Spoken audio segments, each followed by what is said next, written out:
So hello everyone and welcome to PMP Live. My name is Leah and I'm a bookseller at Politics and Prose, and I have the pleasure of being your host today. Thank you so much for joining us and tuning in this virtual format, which allows us to continue to bring amazing authors and their awesome books to readers like you.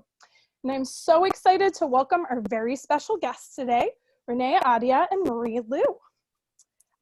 If you have any questions for our guests tonight, you can click on the Q&A button at the bottom of the screen and add one there. And at the end of our chat, our guests will have some time to answer those questions. You can always, of course, click on the link we're about to drop in the chat box to get your own copies of Renee's newest book, The Damned, the follow-up to her book, The Beautiful, and Marie's newest book, The Kingdom of Back, as well as all of their amazing other titles from our website.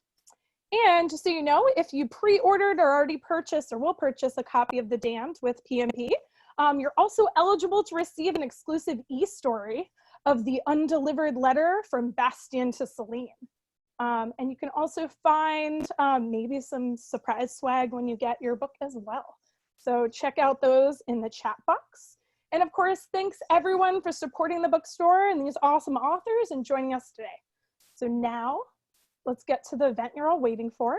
I'm delighted to welcome back, virtually, the beautifully talented Renee Ahdieh. Renee is the best-selling author of the dazzling duologies, The Wrath and the Dawn and The Flame and the Mist, and her work has been featured also in several different short story collections. Each have evoked her rich world building and her engaging characters. And her stories have brought readers from the sparkling reimagining of 1001 Arabian Nights and feudal Japan. And tonight, we continue to celebrate the release of her newest book, The Damned. This much anticipated follow-up to The Beautiful reintroduces readers to 1872 New Orleans and the darkly decadent and mysterious underworld of Le Coeur de Lion.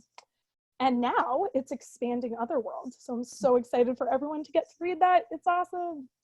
And of course, tonight, Renee is in conversation with the epic YA fantasy and sci-fi author, Marie Lu. Welcome, Marie. Marie has written numerous best-selling series, including the Legend series, the Young Elite series, Warcross, and her highly anticipated upcoming title, Sky Hunter. Her newest book, The Kingdom of Back, is her first foray into historical fiction with a magical twist. So I'm excited for everybody to read that if you haven't yet, because it's amazing. And I'm so excited to hear from these two amazing authors. So let's get this Undead Q&A from 6 feet away underway. So it's my honor to pass the virtual stage over to you two. Welcome, Renee. Thank you so much, Leah. And a huge thank you to PMP and everybody for being a part of this virtual tour and being so flexible. I'm just thrilled that we have this opportunity available to us right now with everything going on, because this has been such a welcome respite, both reading, writing, and being able to engage with readers and these brilliant writers whom I'm so lucky to call a friend, to talk to them and see them, even if it's virtually, and make these connections. So thank you so much for being here, Marie. I really appreciate it. Of course, yeah, and like everything Renee said, thank you, Politics and Prose, for having us. I hope all of you out there are safe and well, and that everyone you know is okay. I am super excited to talk to Renee today about The Beautiful and The Damned, because I remember when you first started talking about this series like several years ago, and you started writing it, and I remember around the time thinking to myself, I was like, I really feel like there needs to be a vampire resurgence in YA, because vampires just like they don't die, you know, no pun intended. So, and then I remember you talking about it, I was like, Renee is gonna do it. Renee is gonna bring vampires back, and you did, and it's glorious and stressful, and I am so excited to ask you all these questions today. So please give our audience let's start with like a previously on The Beautiful summary, and a little bit about the genesis of your most epic project yet, I think, and that's really Thank you so much. Well, I mean, this is a book I've wanted to write since I was 12 years old, when I stole a copy of Queen of the Damned off of my father's bookshelf after he told me I wasn't allowed to read it, which obviously, huge mistake. Don't tell a 12-year-old girl, especially one like me, that I can't do something that very night, I took a stool to my dad's bookshelf and I took down The Queen of the Damned because it had a bad word in the title. I was like, ha ha! And I was completely transported by this book. And I was already a voracious reader, but this was the first time I thought to myself, I would like to do this. I would like to hypnotize readers into another time and place. And so that's always been something that I've tried to do with all of my books. But I was enamored with vampires since I was 12 years old, enamored with anything occult. I read her Anne Rice's Witching Hour series after that.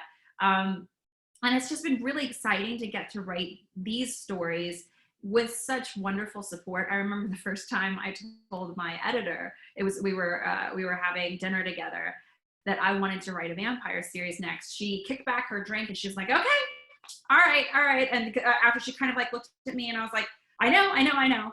It's not the cool thing to do right now, but when have I ever done the cool thing? And I mean, I feel like any book that I'm working on is the book that I love the most, but this series has just a really special place in my heart, especially because the main character, Celine and the Beautiful, is the most like me probably of any character I've ever written. And the Damned, a little bit of a spoiler, but if you've read the blurb, you know this already, is Bastien's story. And it was so wonderful to get to delve beneath the surface with him and really get where he's coming from and watch him kind of struggle to understand what it means to be human, even as an immortal creature, because he's now a vampire. He's been turned into a vampire against his will. And he is thinking that he's lost everything. He's lost all connection to humanity, and he kind of just wallows in it in this very like angsty way for a while in the book.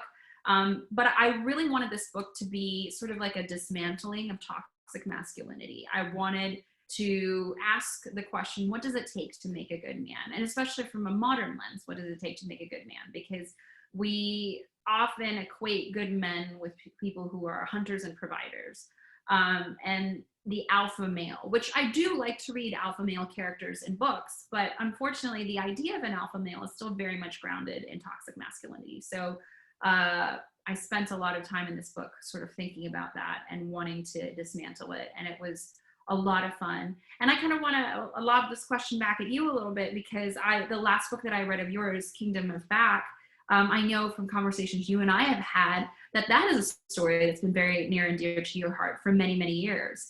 And it has that quintessential Marie Lu vibe to it, but it is a departure from sort of the the almost like futuristic worlds you've created in both like Legend and Warcross. It kind of harkened a little bit to me with the Young Elites, because that had, I feel like almost like an Italian feel to it. The whole thing had like a very Italian feel to it. But this was very much grounded in history, and I would love to know how did this come to be? How did this book come to be?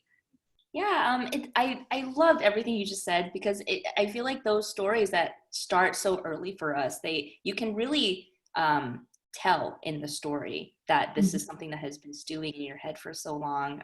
The Kingdom of Back started for me when I was like in college, and I had never heard of Mozart's sister. I didn't know he had a sister, and I read like I was reading a biography about Mozart because I like Mozart, but then I saw in this little, like maybe like a half a chapter in this huge tome about Mozart that he had a sister, and by the way, she was equally talented, but that was it. And then at 18 she had to stop, and moving on to the rest of Mozart's life. And I was like, wait, hang on, hold on. Like, right? Back up. Who? What? So that was what set me off on being fascinated about Nannerl. But I mean, I can, like I said, like I can tell, hearing your story about finding finding Queen of the Damned on the bookshelf and starting to, delve into that world so early on, and having the genesis for this story stirring in your head since then, you can really see that in the book itself, like the atmosphere. Like all your books are so atmospheric. But I mean, I lived in New Orleans for a couple of years when I was growing up, and I did not know that. I did not know that you lived in New Orleans. That's amazing. I was like 7, so I was really young, but like I have memories, like these kind of sensory memories of New Orleans, because New Orleans is a sensory city, and it was perfect for you who are the very like sensory, your sensory moments are so strong in this book. And I felt like I was home for a second. I was like, oh my God, like that's the waxing magnolias and like the humidity in the air and the smell of it was just, I just felt like transported back home. And I felt like you have to be steeped in that for that long to really be able to put that into your books, you know? And I love that book too is about, you know, Bastien's internal journey into understanding who he is. And you play with points of view really well in this series, where like, I thought it was interesting that, you know, book one is Celine's story, but you're kind of like, you're a third person removed from her. And then now in book two, we have Bastien in a first person point of view, which I thought was really interesting. And now hearing you talk about how that is actually, this is the story about, you know, unraveling toxic masculinity. I'm now understanding that is what you had to do to make it possible to get into his head, you know, to do that. Well, it was weird because I usually, like, as you said, I write most books in third person past, and I could not stop when I started working on The Damned. Every time I would switch to Bastien's POV, it was first person present. And I would find myself, and this has never happened to me before, I would start writing the chapter in third person past just so there was like some sort of cohesiveness throughout the narrative, because I do have roving POV. And I would slip into first person present. And finally, when this happened about 2 or 3 times, because it's so unusual for me, my sort of like natural default is third person past, and has always pretty much been the case for me. I was like, okay, so this is just demanding to be told this way. So it's just like, okay, I'll just do the rest of it in third person past and Bastien's point of view in first person present. And I really, really enjoyed it. I really enjoyed it. And first person present has always been kind of a struggle for me, and it wasn't for this. I mean, I think you too play around often with like POV, because like Young Elites, was that in past? I think Young Elites was in past. Was it where it was? It was in present. It was in present? It was in present. It's been a while. I'm like, I can't remember, but I feel like it's funny. Like, I think when you're stepping back from your work and you're thinking about how your characters, the ones that you create in your head, how they speak to you, and how much influences your writing. Like, well, I feel like, well, and especially for Bastien, I feel like it's a hallmark of a very strong character, because he sounds like he's basically taking the reins and in your head and is like, this is how I need my story to be told, because your subconscious is like kept putting it out there on the page for you. Yes. And it makes me curious about how you build out not just your character, but your cast, because, you know, your characters are so much defined by their relationships with everyone else. Like, like Celine's relationship with Odette, and which, by the way, I will kill for Odette. And I'm like, I need to know that she's going to be okay. Because it's very stressful for me, you know, and of course Celine and Bastien, and then the entire, you know, family bond of and dysfunction of Le Coeur de Lion, you know. And so how do you go about building that out, because there's layers and layers and layers of character building there? Oh, thank you. Firstly, thank you so much for all of that. I mean, for me, character is king. It's always been king when I'm writing. Because I like to joke, I can watch 2 people in an elevator and listen to them talking for 2 hours with nothing else happening to them, just like trapped in an elevator, if they're interesting people. And Jason Reynolds has proven this point, because that's essentially what he did with Long Way Down. So like it's all about character to me, and it's about building rich backstories, of course, but I think it's also about making them very distinct and making the common thread between myself and my characters, and therefore the reader and the characters, to be based in emotion. Because I mean, like, we might have an idea of what it's like to be chased by a vampire or chased by a werewolf. We can get like a loose idea, but that's not a situation we can necessarily empathize with. What we can empathize with is fear. And we can empathize with sadness. We can empathize with happiness. We can empathize with, you know, unrequited love, because these are things we've experienced. And so I love to ground characters in these emotions, so that, like, a character like Odette, who has always been so clear to me and so easy to write because of that, one of the things I loved about her so much is that she's unapologetically who she is in a way that I don't even know I have totally come to grips with, even in my 30s, that level of understanding who I am, what I want in the world, what my place is in the world, and where I can shake things up. And that's very much Odette. She's unapologetically her. And I think that that's why she resonates so well with readers, because it's like wish fulfillment a little bit. And it's wanting to reach for something that we're all trying to strive for, which is accepting who we are wholeheartedly and loving who we are wholeheartedly. So yeah, that is exactly why I'm drawn to Odette, actually. Yeah, I just, every time she's on the page, there's this sense of just grounding of who she is, that I am just like, oh, she's on the page, she's here, like, and she just permeates everything, you know, in that moment about her. So I hope she's okay. Don't inspiration from my friends too. I take a lot of like inspiration from my friends too. The character Arjun is very heavily influenced by one of our best friends from college who lives in Mumbai, India.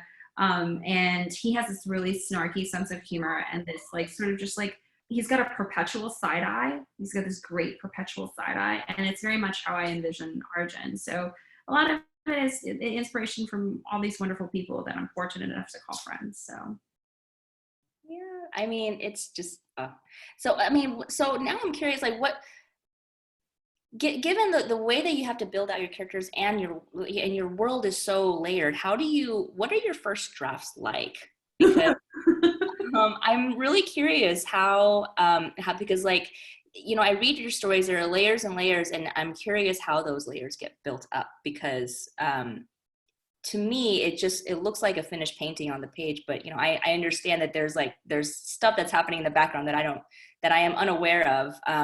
And how has it been different for you in expanding it in book 2? Because in book 2, we found out a lot more about the lore of the vampire and how you are changing it from, you know, what people were used to or whatever into your own special and unique thing. So how is that process?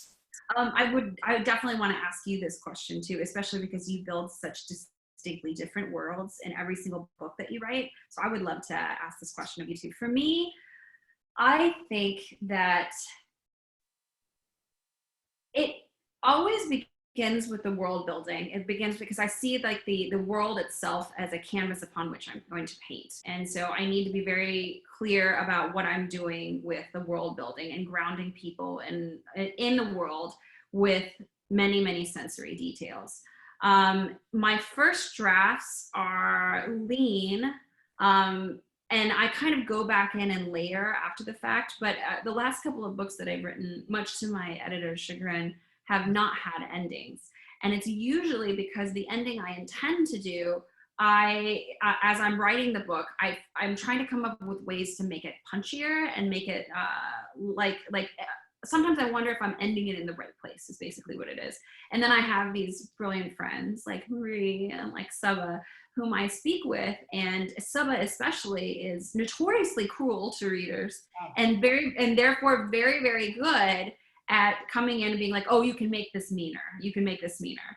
So I'm always the one telling her in her book that she needs more kissing. I'm like, okay, more kissing here. You can linger on the kissing here. More kissing here. More Elias, just generally more Elias. But she's always the one who comes in and tries to tell me how to punch up what I'm doing. And so I turned in these drafts without endings, and my editor's like, ugh! And I'm like, I'll get it to you. I'll get it to you. I have ideas. But they're leaner. They're like probably, I would say they start off at halfway. Okay. So the book is 100,000 words. My first draft is 50,000 words, and missing an ending. So, so do you know, so is you, like, for example, starting in books, like, do you know all of the lore and all of that's going in? Yeah, I have to because and often I know details that are absolutely inconsequential and never make it onto the page. Mm-hmm. I have to have a very strong sense of the world. Either the time, the place, the magic system. And often my magic systems are, I don't necessarily explain them, because I feel like you can create situations that explain the magic system. And I tend to think too, because it's what I like to read. I don't necessarily want to read pages and pages of like, well, this is how this works, and here are the exceptions to the rules and everything like that. I feel like situations kind of tell you these things, and the characters who inhabit these worlds, especially in book 1 with Celine, she's not familiar with this other world that's existed around her entire life.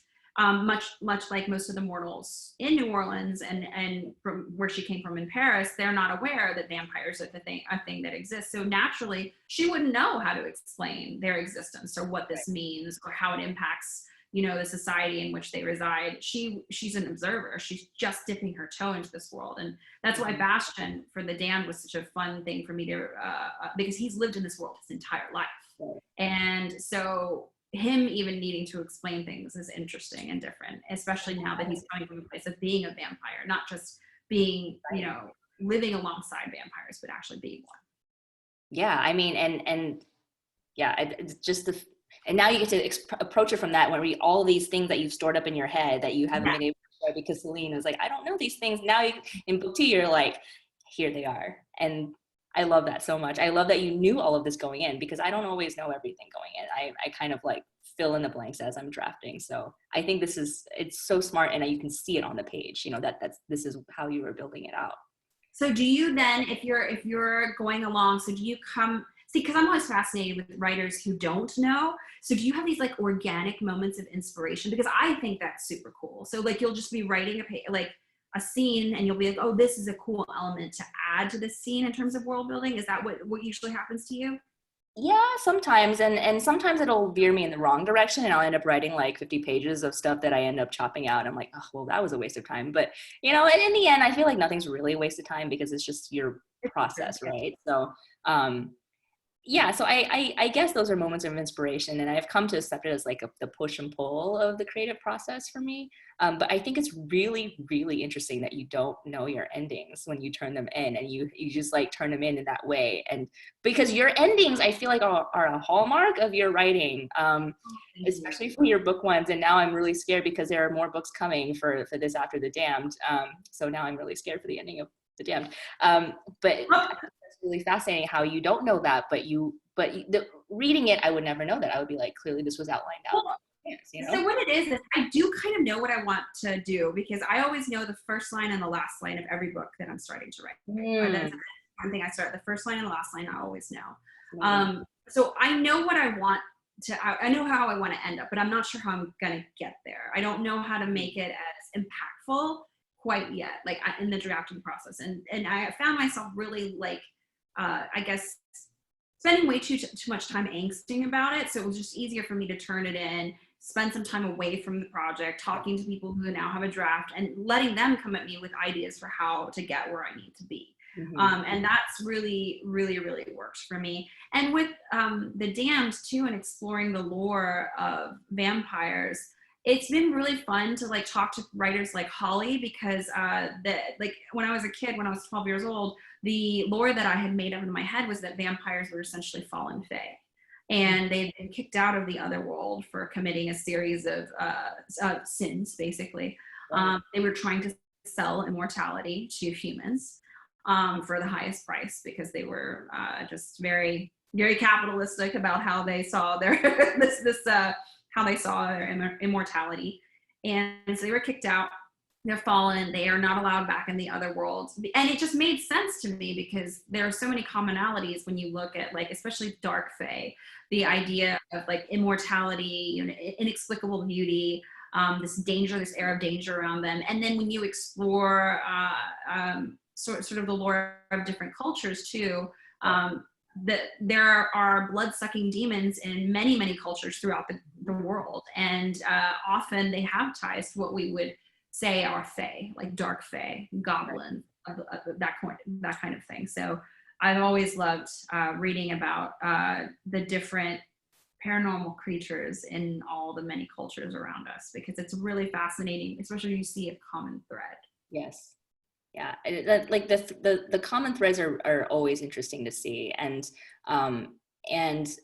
the way that you built out your vampires, it's like I feel that familiarity with the lore that you've built around them, while also having, like, you put these really unique little twists on, you know, and I don't want to spoil anyone, because I'm kind of going along with book 2 right now, but just these really interesting little twists in how vampires, like, there are consequences to turning vampires into other like, there are these interesting little things where you know, building out like a magic system, building out power, it's always more fun when the power comes at a cost, and I love that you put that in and you thought about that, and that felt very different to me, in terms of, you know, all the vampire things that are out there. I felt like that was an untapped sort of angle that you were going at, where we show,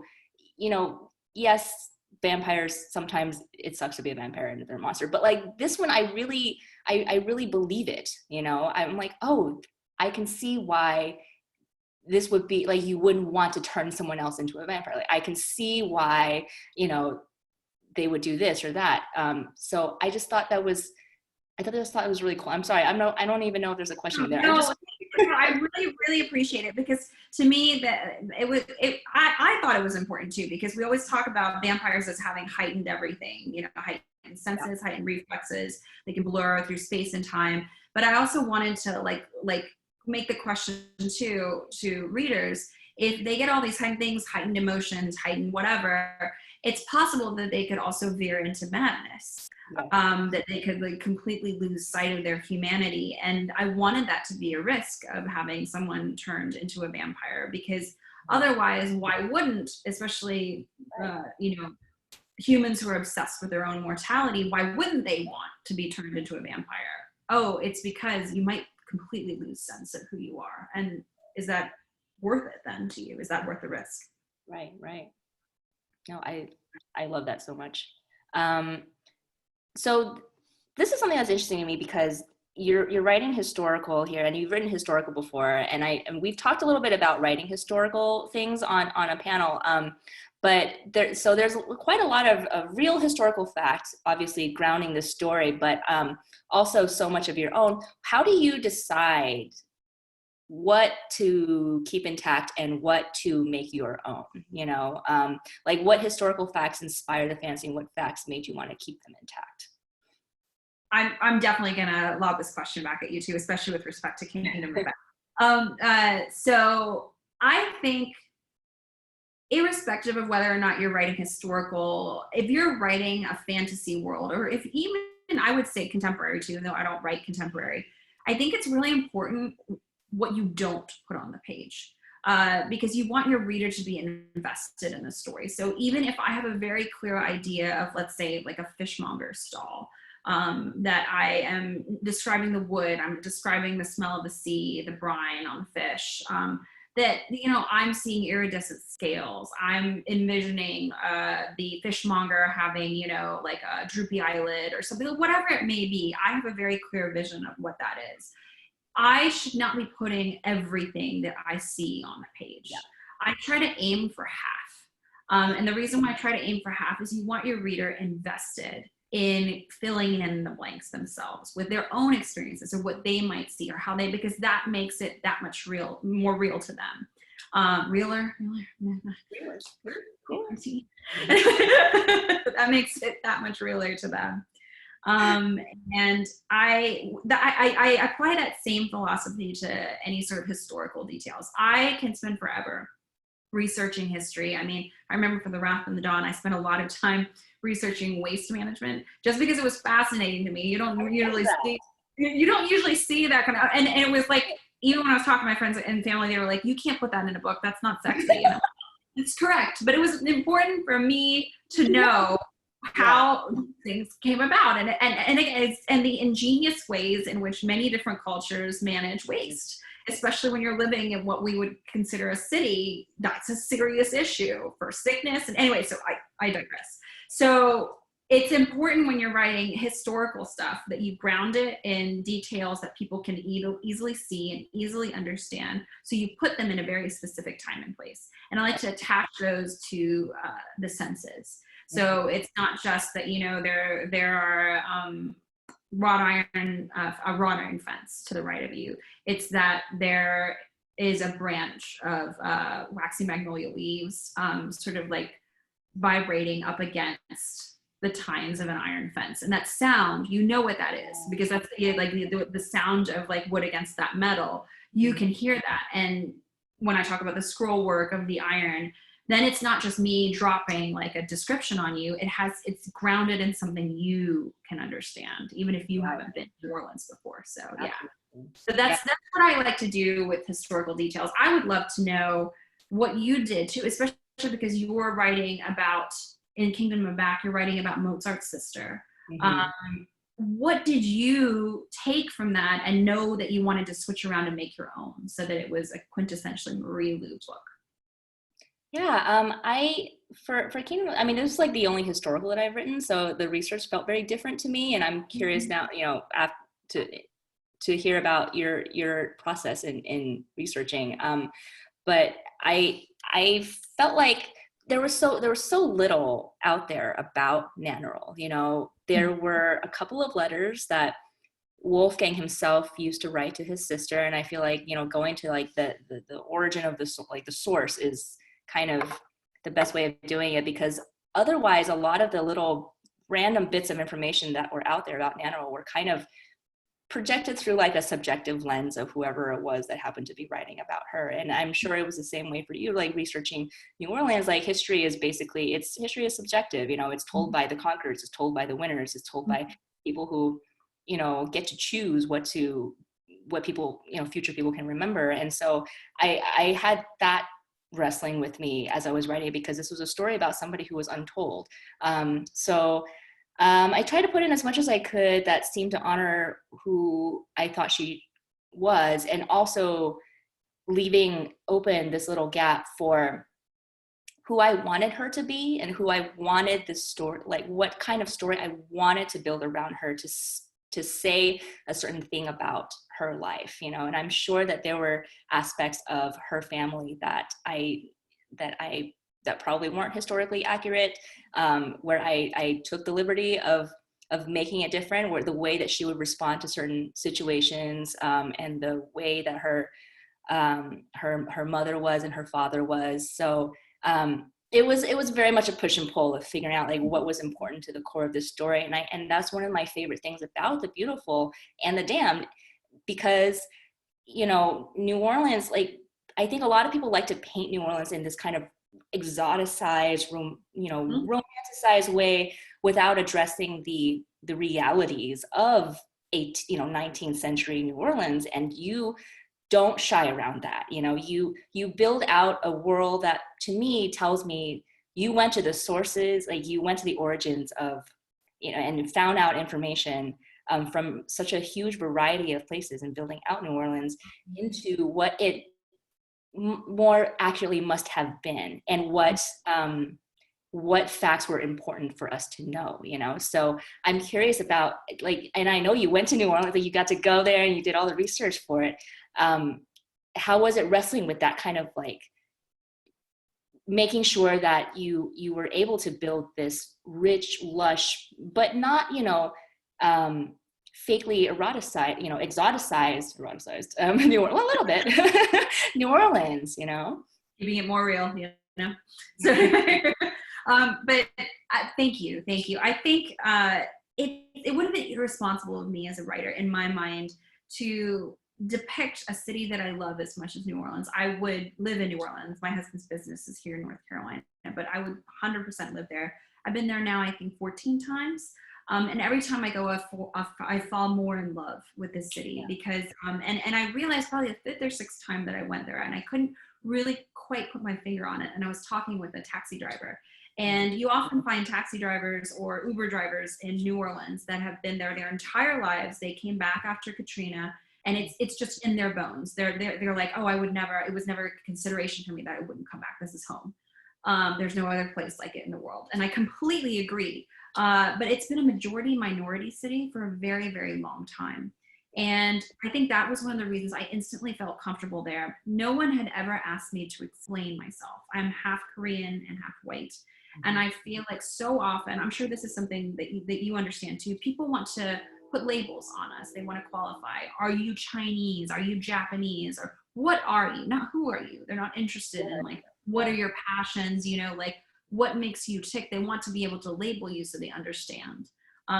Nobody ever asked me to explain myself in New Orleans, and all the times I've been there, and because there's so many people of mixed race there, and that same, I guess that same thing sort of like exists all throughout the culture too. In their food, it's an amalgamation of many different things. In their music, and the honest fact that New Orleans was the center of the transatlantic slave trade. It was a major port in the transatlantic slave trade, and the things that make New Orleans beautiful and rich and different now come from a very dark past. And that's not something that I feel as a writer I had any right to gloss over. And I would have thought of it as very irresponsible to only focus on what's beautiful and sparkling about New Orleans and ignore sort of like that sinister shadow behind it. Awesome. Thank you so much. I hate to pop in the middle of that because that was amazing. But I just want to make sure we have some time for questions. So thanks again. That was amazing. Thank you, Renee. Thank you, Marie. Are you guys ready for some questions? Absolutely. Let's do this. Questions? Awesome. So our first question comes from Elisa. And Elisa asks, out of all the characters within the series, is there a character that you wish you could be more like? You can both answer this one. I would definitely say Odette. I mean, for me, Celine was the closest to me of any character I've ever written. And I love Celine very much, but Celine, like, again, there's still room there to grow. And I think that there's room in Odette to grow too, but I love how unapologetically Odette is who she is and doesn't feel the need to explain herself. It's something I strive for, especially as a woman in our patriarchal society. We've been raised to have to explain ourselves very often, especially when we want to deviate from an expected path, the path that our families put on us, the path society puts on us, the path we put on ourselves. And I really want to be somebody who is just unapologetically me. I love it. I mean, I've confessed my love for Odette in our talks. So I agree. I was going to say, I very much wish I could be more like Celine, because I think that there are a lot of aspects of her that I found so endearing and so compelling, because she's not afraid to stand up for the people that she cares about in like a moment's notice. And I feel like that's a skill that people have, you know, where in the moment you are able to articulate, you know, sense of something that you care about. And I feel like Celine is able to do that, and I love that about her. So yeah, thank you so much. Oh, such amazing characters. So our next one comes from Lucian, and Lucian asks, what made you choose to go from having character titles in The Beautiful to having chapters in The Damned? I think it was, honestly, it had a lot to do with the POV shift that I did. Like we mentioned earlier, that Bastien's POV is first person present and everybody else's is third person past. I thought it was important to make it very clear. It's something I do, and I know Marie does this too, because she has multi-POV running through most of her books too.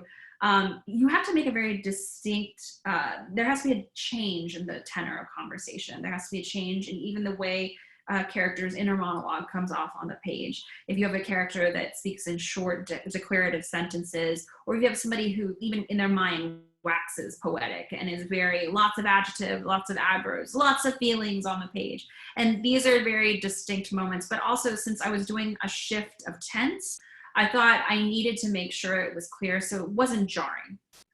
So that was the intention behind it. And especially because we were exploring the backstories of many different characters in The Damned.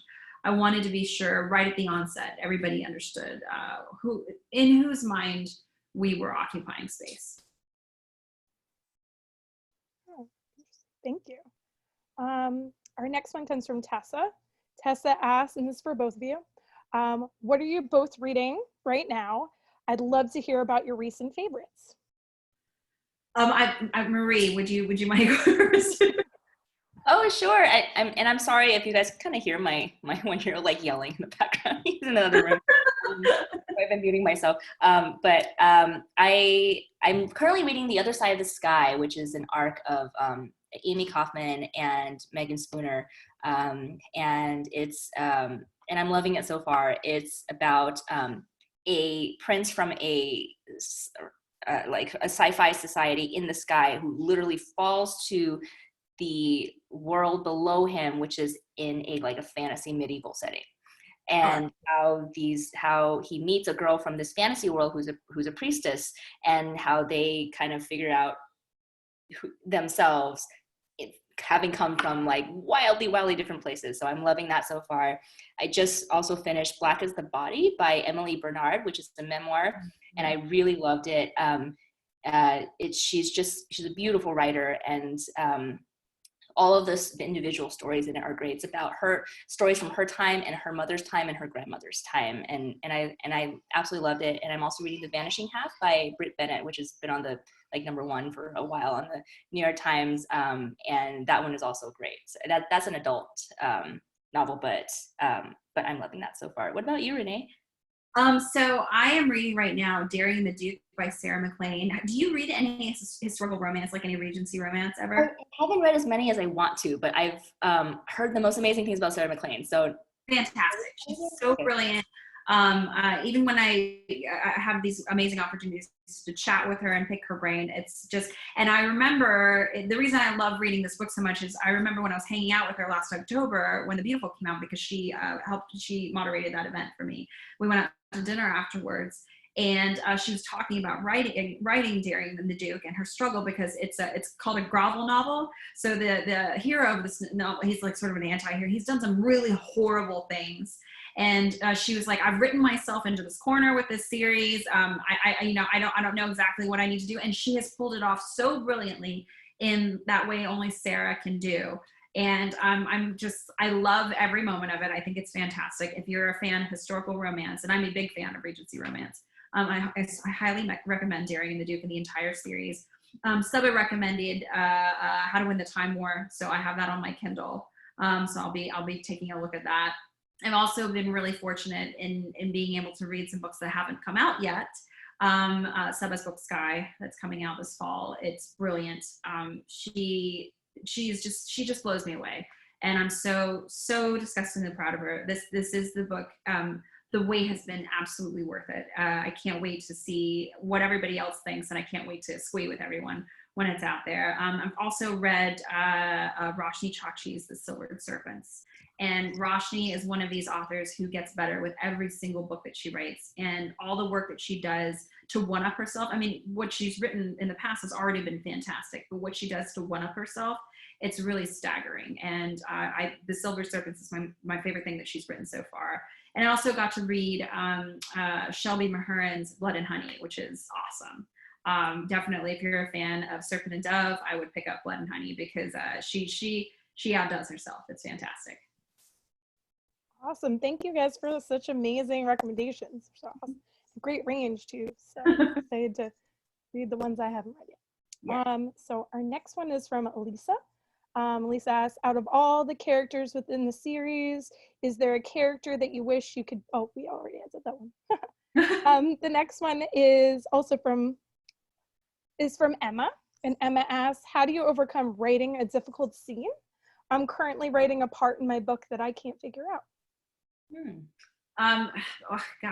Firstly, I sympathize. I think that we have all experienced these moments where we're not sure what to do with the characters on the page. For me, I can't speak to other people. I don't really believe in writer's block for myself. I believe in sort of, Subba coined this phrase, writer's break.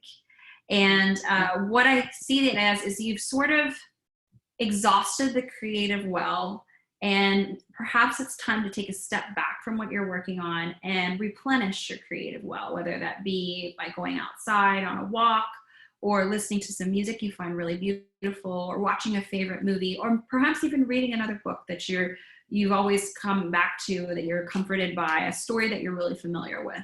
or just completely branching out, just coming to a place where you can get more inspiration. I think it's really helpful. And also I would ask you to go back to the last place the book really made sense to you, and perhaps retool that section there, because if you've let something get away from you, which is something that happens to us all the time, irrespective of whether we're plotters or pantsers, something gets away from you. And I think it's important to go back to the last time everything made sense, and then kind of figure out where you lost it a little bit. But I totally empathize, and best of luck to you. You're fighting the good fight if you're asking yourself how I need to make this better. So yeah, everything Renee just said, and I love that term writer's break, because that makes so much sense. And going back to like a spot where things made sense is a piece of advice that I will now do for my next book, because I just went through like a bad scene myself. So you know, more power to you as you're going through. Sometimes when I hit a scene like that, I will literally skip it. And I will cheat and I will skip it and I will write onward after, like the aftermath of that, because I kind of know like what's supposed to happen after it, and I will write as much as I possibly can around it, and just until I'm kind of like just circling it and circling and circling, and finally I'm like, okay, I can't put this off long enough. But I feel like it gives my brain time to sort through all of the junk in there to see, oh, okay, this is what I was trying to go for, because in that scene, because usually, you know, the writer's block is, like Renee said, it's your brain realizing that you've hit, like your subconscious telling you that there is something wrong here and you don't know exactly what it is. So your brain is telling you to stop. So like Renee said, going back to a spot that, you know, where things last made sense for you, or just letting your brain accumulate as much other stuff around it as you can, and also giving your brain a chance to, you know, wander off into other creative areas. All of that. But it truly is, it's easier said than done, because like every book I always end up going through a couple of scenes like that, and every time is just as hard. So so good luck to you. I hope you get through it, and you will get through it. It's just a matter of time. So. And don't think you're doing something wrong. I mean, I have routinely, my husband one time, he screamed when he saw me cut 10,000 words. I just like cut 10,000 words out of a book. And he was like, ah, why would you do that? I was like, it's bad. I can't fix it. It's not something I can Frankenstein together. I just need to go back to where it last worked. And that happens no matter how many books you have, no matter how many accolades you have. So do what you think is right in the book. Thank you so much. I think we have time for one more question, one more quick one. So our last one is kind of a combination. So Elisa asks another question. Elisa asks, what made you know you wanted to be a writer? And is there an author that inspired the passion or that you draw inspiration from? And Meredith also asked a similar question as well about influence. Well, especially for The Beautiful and the Damned, I was heavily influenced by Anne Rice. She is an author whose work I fell in love with when I was 12 years old, when I was forbidden to read her books by my silly father, who should have known better. But I fell in love with her writing. It was the first book, The Queen of the Damned specifically, was the first book that made me want to be a writer. It made me want to transport people into wholly immersive worlds, and just and it was like that perfect escapist literature, and that's what I really love to read, especially right now, and what I enjoy writing.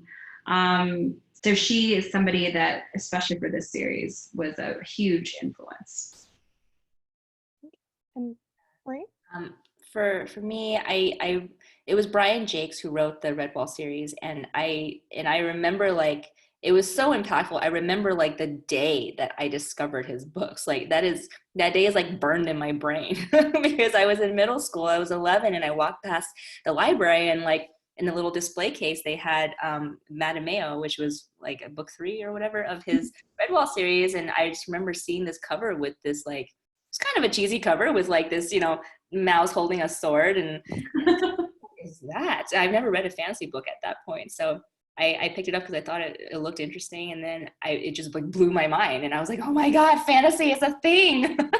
And then I just went off and found like every fantasy series I could find at the time, and every sci-fi book, and I kind of credit him with leading me down the path of fantasy and sci-fi. So that was my Anne Rice Queen of the Damned moment. Yeah.